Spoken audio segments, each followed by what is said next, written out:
mengucap syukur untuk kesempatan yang indah pada hari ini Bapa. Semua ada karena kemurahan dan anugerah Tuhan. Mari kita berdoa bersama-sama. Ulangi seperti apa yang saya ucapkan. Bapa kami yang ada di dalam surga, dikuduskanlah namamu. Datanglah kerajaanmu. Jadilah kehendakmu di bumi ini seperti di dalam surga. Bapa yang baik, berikanlah kami pada hari ini rezeki yang menjadi bagian kami secukupnya, cukup untuk memberikan pinjaman kepada banyak bangsa, sedangkan kami sendiri tidak punya pinjaman.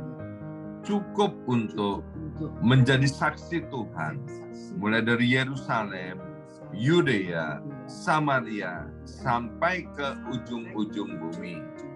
Cukup untuk menjadikan semua bangsa murid Kristus dan membaptis mereka dalam nama Yesus. Terima kasih Bapa untuk rezeki yang secukupnya, dan ampunilah dosa-dosa kami, ampunilah kesalahan kami, seperti kami pun mengampun orang-orang yang bersalah kepada kami. Dan janganlah masukkan kami ini ke dalam pencobaan, tetapi bebaskanlah kami dari segala yang jahat. Sebab Engkaulah yang empunya kerajaan, kuasa, dan kemuliaan sampai selama-lamanya. Dalam nama Tuhan Yesus, kami sudah berdoa. Haleluya, haleluya. Mari Bapak Ibu sekalian, sekarang kita bersama-sama secara serempak dan serentak dari tempat kita masing-masing, kita akan menggemakan Mazmur 91. Alkitab berkata, mati dan hidup dikuasai oleh lidah, siapa suka menggemakannya akan memakan buahnya. Dengan suara yang keras, dengan suara yang lantang, dari tempat kita masing-masing, mari kita berkata 2-3, Mazmur 91. Orang yang duduk dalam lindungan yang maha tinggi dan bermalam dalam naungan yang maha kuasa akan berkata kepada Tuhan, tempat perlindunganku dan kubu pertahananku, Allahku yang kupercayai. Sungguh Tuhanlah yang akan melepaskan aku dari jerat penangkap burung dan dari penyakit sampar yang busuk. Dengan kepaknya Tuhan akan menundungi aku. Di bawah sayapnya aku akan berlindung. Kesetiaan Tuhan ialah perisai dan pagar tembok. Amin, amin, amin. Terjadi di dalam nama Tuhan Yesus. Aku tak usah takut terhadap kedahsyatan malam, terhadap panah yang terbang di waktu siang, terhadap penyakit sampar yang berjalan di dalam gelap, terhadap penyakit menular yang mengamuk di waktu petang. Walau 1.000 orang rebah di sisiku dan 10.000 di sebelah kananku, tetapi itu tidak akan menimpa aku. Aku hanya menontonnya dengan mataku sendiri dan melihat pembalasan terhadap orang-orang fasik. Sebab Tuhan ialah tempat perlindunganku, yang maha tinggi telah kubuat tempat perteduhanku. Amin, amin, amin. Terjadi di dalam nama Tuhan Yesus. Malapetaka tidak akan menimpa aku dan tulah tidak akan mendekat kepada kemahku. Sebab malaikat-malaikat Tuhan akan diperintahkan oleh Tuhan kepadaku untuk menjaga aku di segala jalanku. Para malaikat Tuhan akan menatang aku di atas tangannya, supaya kakiku jangan terantuk kepada batu. Singa dan ular tedung akan aku langkai. Aku akan menginjak anak singa dan ular naga. Amin, amin, amin. Terjadi di dalam nama Tuhan Yesus. Sungguh, hatiku melekat kepada Tuhan, maka Tuhan akan meluputkan aku. Tuhan akan membentengi aku, sebab aku mengenal nama Tuhan. Bila aku berseru kepada Tuhan, Tuhan akan menjawab. Tuhan akan menyertai aku dalam kesesakan.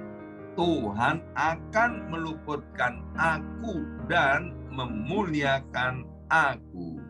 Dengan panjang umur akan Tuhan kenyangkan aku, dan akan Tuhan perlihatkan kepadaku keselamatan daripadanya. Amin, amin, amin. Terjadi di dalam nama Yesus. Kami percaya apa yang kami gemakan, kami pasti memakan buahnya. Kami percaya akan kebenaran firman-Mu. Dan sebentar, biarlah Engkau berbicara lebih lanjut kepada setiap kami melalui kebenaran firman-Mu. Berkati setiap kami anak-anak-Mu, Roh Kudus menolong kami semua.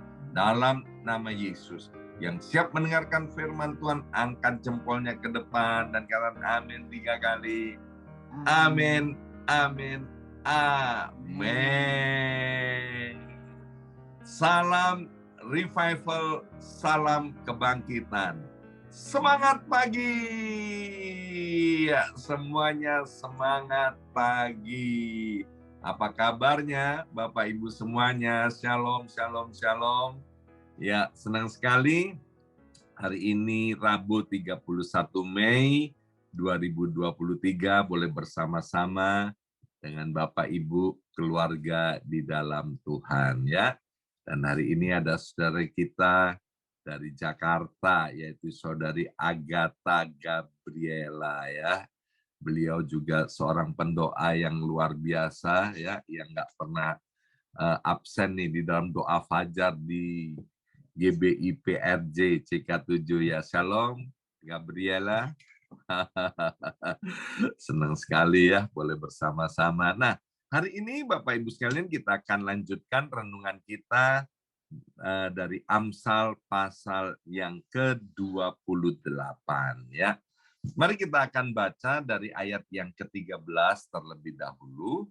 Amsal 28 ayat 13.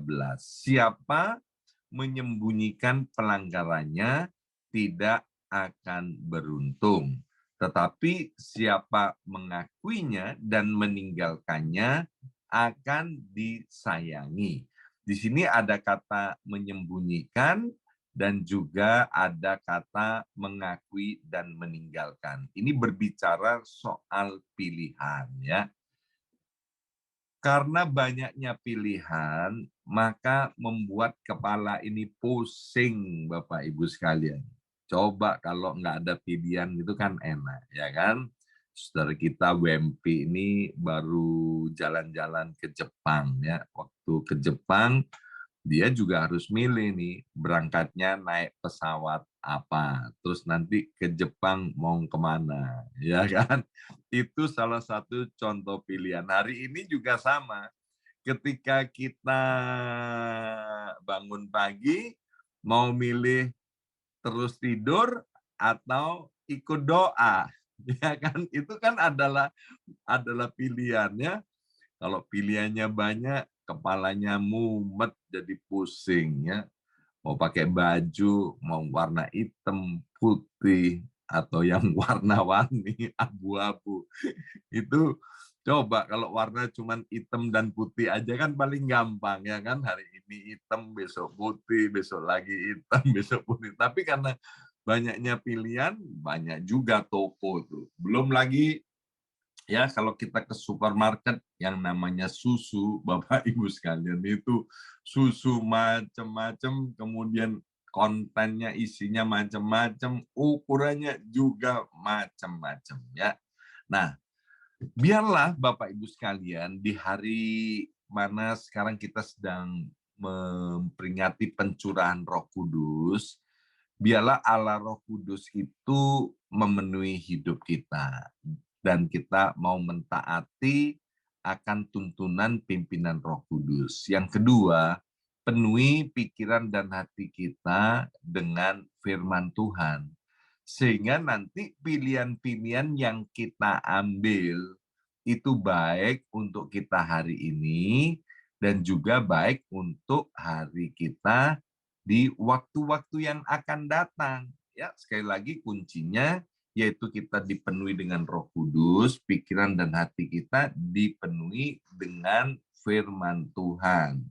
Sebab kalau kita salah memilih, itu nanti ke depannya akan membuat kita mengalami penderitaan. Ya, Samuel pernah pergi ke rumahnya Isai. Samuel itu kan seorang nabi yang luar biasa. Tuhan suruh Samuel ke rumahnya Isai untuk melantik salah satu anaknya Isai buat menjadi raja Israel. Nah, ketika sampai di rumahnya Isai, Samuel senang sekali karena anak yang pertama yang ditampilkan oleh Isai itu adalah Eliab ya, tinggi, besar, gagah, ya kan? Samuel bilang, "Nah, ini calon raja Israel." Tapi kemudian Tuhan bilang, "Jangan, bukan ini." Ya, ayat selanjutnya bilang begini, "Bukan yang dilihat oleh mata, ya, Tuhan melihat itu hati." Manusia seringkali melihat dengan apa yang dilihat oleh mata, ya. Kalau Tuhan itu kan bisa melihat dengan mata, dengan hati, dan jauh ke depan apa yang akan terjadi. Maka singkat cerita, kemudian Daudlah yang menjadi pilihan daripada Tuhan. Ya. Nah, waktu di Taman Eden, kita bisa melihat bagaimana Hawa. Hawa kan ada di Taman Eden. Kemudian digoda itu sama si penggoda, iblis, ya, suruh makan buah yang Tuhan larang untuk memakannya. Dan waktu itu kan ada pilihan nih daripada Hawa, ya, menolak, melawan godaan daripada iblis, tidak memakan buah itu, atau menuruti godaan dari iblis dan memakan buah itu. Ya, sayang sekali Hawa kemudian salah memilih. Akibatnya apa? Dari Hawa ini kemudian dosa asal itu terjadi di atas muka bumi ini. Ya, kembali kepada Amsal 28 ayat 13 ya. Kita ini Bapak Ibu sekalian bukanlah manusia yang sempurna, tapi kita yang ada di dalam nama Tuhan Yesus ini adalah pribadi-pribadi yang sedang menuju kepada kesempurnaan. Kita masih bisa jatuh bangun, kita masih bisa melakukan banyak kesalahan. Alkitab bilang begini, 7 kali orang benar itu jatuh. Artinya ya, orang benar itu bisa jatuh, bisa salah memilih, bisa salah jalan. Tapi yang penting dari semuanya ini bagaimana ketika kita jatuh, yaitu kita kemudian bangkit, tidak menikmati kejatuhan itu. Saya bilang begini, kita bisa jatuh di dalam lumpur, tapi habitat kita, tempat tinggal kita bukan di dalam lumpur. Jangan kemudian kalau orang jatuh di dalam lumpur tidak mau keluar dari lumpur. Itu kan pilihan, ya. Kita bisa jatuh di dalam lumpur, Tapi karena kita tahu bahwa habitat kita bukan di dalam lumpur, kita pasti keluar dari lumpur itu, kita mandi dan lain sebagainya, sehingga kita menjadi bersih kembali. Nah, di sini Amsal 28 ayat 13, kita ini bisa jatuh di dalam dosa. Kita bisa melanggar firman Tuhan, bisa hidup di dalam ketidaktaatan. Ingat, setiap ketidaktaatan kepada firman Tuhan, setiap ketidaktaatan akan suara Roh Kudus, Bapak Ibu sekalian, itu ujung-ujungnya nanti akan membawa kita kepada dosa. Dan upah dosa itu adalah maut, ya. Maut itu kematian kekal untuk selama-lamanya. Dan kalau dosa, kalau pelanggaran itu disembunyikan, maka kekuatannya akan makin dahsyat. Sekali lagi, kalau dosa, kalau pelanggaran, kalau kesalahan itu disembunyikan, maka kekuatannya akan makin dahsyat menguasai orang-orang yang berbuat dosa. Tetapi kalau dosa itu diakui, maka dosa itu akan luntur, akan sirna kuasanya. Amsal 28 ayat 13 berkata, siapa menyembunyikan pelanggarannya tidak akan beruntung. Kalau ditanya nih, Bapak Ibu sekalian, hidupnya mau untung atau mau buntung, ya kan? Mau untung atau mau rugi? Menjadi orang yang selalu beruntung atau selalu rugi, ya jawabannya pasti kita bilang, aku mau jadi orang yang beruntung, Pak. Aku nggak mau jadi orang yang buntung. Maka itu kalau kita mau jadi orang yang beruntung, kalau kita berbuat salah, kita melakukan pelanggaran, segera akui, Bapak Ibu sekalian, ya, jangan disembunyikan. Dikatakan kalau kita mengakui dan kemudian meninggalkannya, maka akan disayangi. Ingat, Tuhan kita adalah Tuhan yang penuh dengan kasih. Dia mencintai kita, dia mengasihi kita, tapi dia tidak pernah setuju dengan perbuatan dosa daripada anak-anaknya. Maka itu yang pertama dari Amsal 28 ayat 13, mari jadilah kita orang yang bijaksana, yang mau memilih ketika kita jatuh di dalam dosa, hidup dalam pelanggaran, segera akui dan tinggalkan.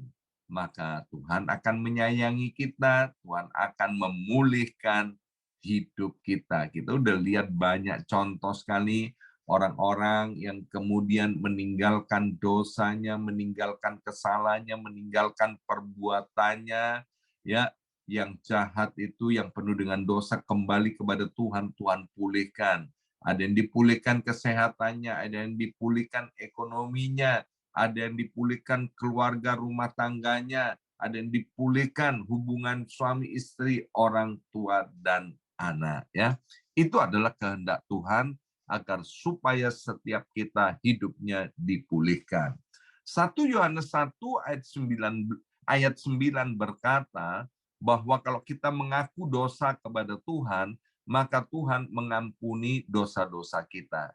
Tidak ada orang yang bisa mengampuni dosa manusia kecuali Tuhan Yesus. Bapak Ibu ngaku kepada pendeta, maka pendeta tidak bisa mengampuni dosa Bapak Ibu sekalian. Mengakulah kepada Tuhan dengan penuh penyesalan, ya. Dan saya percaya ketika kita mengaku kepada Tuhan, 1 Yohanes 1 ayat 9 digenapi, terjadi. Tuhan mengampuni dosa dan kesalahan kita. Tuhan berkata, mari kita berperkara. Kalau dosamu semerah kirmisi, ya, aku bisa menjadikannya seputih bulu domba. Kalau dosamu semerah kain kesumba, ya, kain kesumba, aku menjadikannya seputih salju. Jadi artinya tidak ada satu dosa pun yang besar, yang begitu besar di hadapan Tuhan yang tidak bisa diampuni. Maka itu kalau ketika kita jatuh di dalam dosa, jangan pernah izinkan iblis untuk menuduh hati kita. Kalau kita mengizinkan iblis untuk menuduh hati kita, maka kita akan terus-menerus tinggal di dalam dosa. Iblis bilang begini, kamu nggak punya masa depan lagi. Kamu hancur, Tuhan benci kamu, ya, hidupmu sudah nggak punya pengharapan. Itu tuduhan daripada iblis. Tolak semuanya ini, ya, tolak semuanya. Kita harus berani berkata, tidak, aku adalah orang-orang yang sudah dibenarkan oleh darah Yesus. Darah Yesus itu lebih daripada cukup untuk mengampuni dan memulihkan hidupku. Yang pertama itu.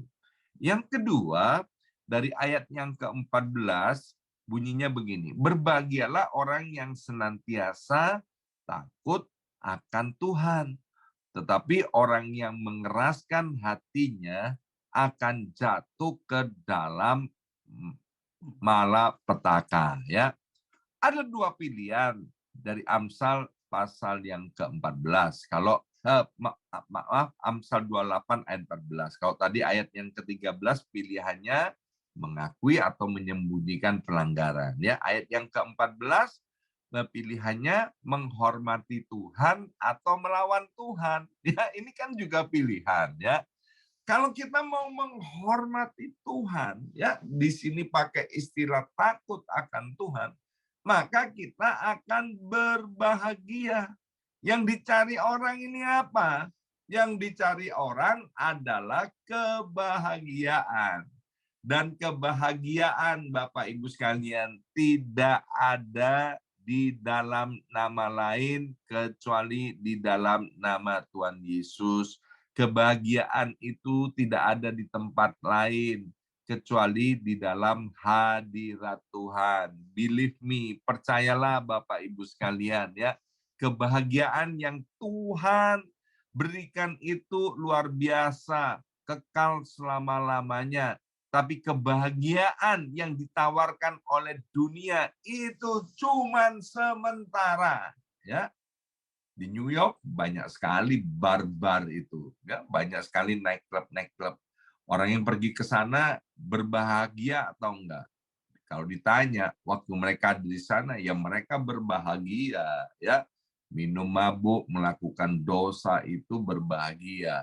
Tapi cuman sementara. Setelah dia keluar dari bar atau nightclub itu, dia akan sumpek lagi, dia akan stres, akan depresi kembali, ya. Maka itu Bapak Ibu sekalian, pemazmur bilang lebih baik 1 hari di pelataran Tuhan daripada 1000 hari di tempat lain. Kalau kita menghormati Tuhan, kita mentaati firman Tuhan, kita akan mengalami kebahagiaan. Tapi kalau kita melawan Tuhan, mengeraskan hati kita, Bapak Ibu sekalian, di sini dikatakan dengan jelas tanpa tedeng aleng-aleng, kita akan jatuh dan kita akan mengalami malapetaka, ya. Jadi biarlah kita mau memilih yang terbaik, menjadi orang yang bijaksana, yang peka akan suara Roh Kudus dan kemudian mengikuti tuntunan daripada Roh Kudus dan firman Tuhan supaya kita tidak mendapat celaka. Ya, Pak, orang yang keras hati itu ciri-cirinya apa? Ciri-ciri orang yang keras hati, yang pertama, dia tidak mau mendengarkan nasihat orang yang bijaksana, ya. Yang kedua, sifatnya itu inkonsisten, nggak pernah konsisten. Itu orang yang keras hati, ya. Saya bilang begini, ya, untuk komitmen itu gampang, tapi untuk konsisten dibutuhkan kedewasaan. Saya sudah ketemu dengan banyak anak Tuhan, ada anak-anak Tuhan yang seperti soda, komitmennya di awal, setelah itu ngelembosi, nggak konsisten. Ya. dengan komitmennya. Itu namanya keras hati ya. Kemudian ciri orang yang keras hati, dia nggak peduli dengan keadaan orang lain. Yang dipikirkan adalah kesenangan aku, diriku, dan saya. Itu orang yang keras hati. Maka itu kita, Bapak Ibu sekalian, kalau kita merasa diri kita sebagai orang yang keras hati, seperti saya ini adalah orang yang keras hati, yang keras kepala, ya. Orang Jawa bilang carpe diewe. Maka itu kemudian Yehezkiel pasal 36 ayat 26 sampai ayat 27. Yehezkiel 36 ayat 26 sampai dengan ayat 27. Ini menjadi ayat favorit saya. Ya, saya berdoa bertahun-tahun, Bapak Ibu sekalian, minta kepada Tuhan, Tuhan, anugerahi aku hati seperti yang ditulis di dalam Yehezkiel 36 ayat 26 sampai 27 ini. Anugerahi aku hati yang baru, hati yang nurut, hati yang taat, hati yang menghormati Engkau. Buang jauh-jauh dari tubuhku ini hati yang keras, hati yang jahat. Mengapa? Karena saya kepingin jadi orang yang berbahagia, Bapak Ibu sekalian. Saya nggak mau jadi orang yang hidup dalam malapetaka dan kecelakaan. Ya, hari ini kita sudah belajar dua hal tentang pilihan. Yang pertama, mengaku atau menyembunyikan pelanggaran. Yang kedua, kita belajar mau menghormati Tuhan atau melawan Tuhan. Ketika kita menghormati Tuhan, kita akan berbahagia. Ketika kita mengakui dan meninggalkan pelanggaran kita, maka dikatakan kita akan disayangi kembali oleh Tuhan. Amin. Mari kita berdoa. Materaikan setiap benih kebenaran firman Tuhan ini, ya Abba, ya Bapa, sekali lagi kami mohonkan Allah Roh Kudus untuk menolong kami, untuk kami peka dan kemudian taat akan pimpinan-Mu, sehingga pilihan-pilihan dalam hidup ini menyenangkan hati-Mu, memuliakan nama-Mu, dan berdampak dalam hidup kami dipulihkan, kami disayangi Engkau, dan hidup kami mengalami kebahagiaan. Dalam nama Yesus kami berdoa. Haleluya. Amin, amin, amin.